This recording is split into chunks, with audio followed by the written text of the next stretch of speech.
US and Israel attack major combat operation का announcement Trump ने किया है। ईरान के खिलाफ मिसाइल अटैक भी चल रहा है, उसको लेकर क्या करेंगे?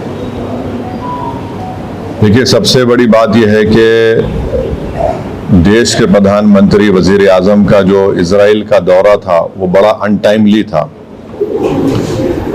और वजीर आजम नरेंद्र मोदी को अपने एडवाइज़र से सवाल करना चाहिए कि क्या ये सही वक्त था इजराइल का दौरा करने के लिए।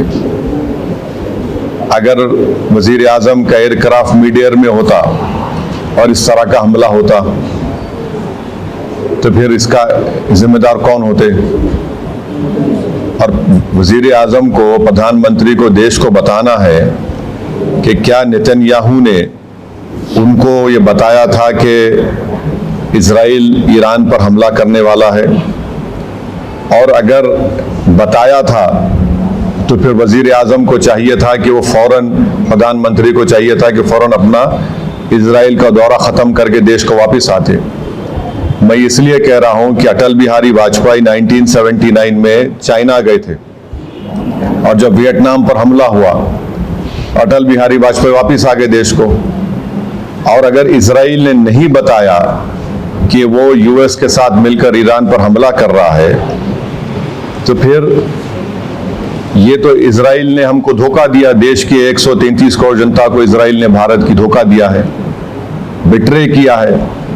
उन्होंने प्रधानमंत्री के विजिट को इस्तेमाल किया है ईरान पर अपने एक वल्गर अटैक के लिए, और उन्होंने प्रधानमंत्री के विजिट को इस्तेमाल किया है ईरान पर हमला करने के लिए, और जो जेनोसाइड उन्होंने फ़लस्तीनियों का किया है गाजा में उसको कवर अप करने के लिए।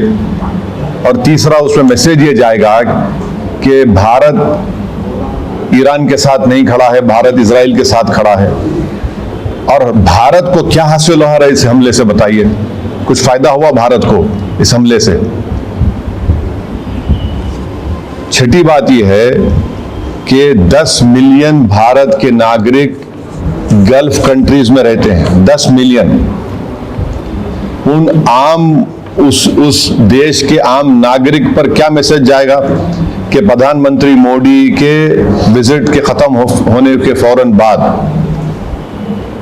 इजराइल ने ईरान पर हमला किया। अब आप देखिए, बहरीन में हमला हो गया, कतर में हमला हो गया, हाँ, सऊदी अरेबिया पे हमला हो सकता है।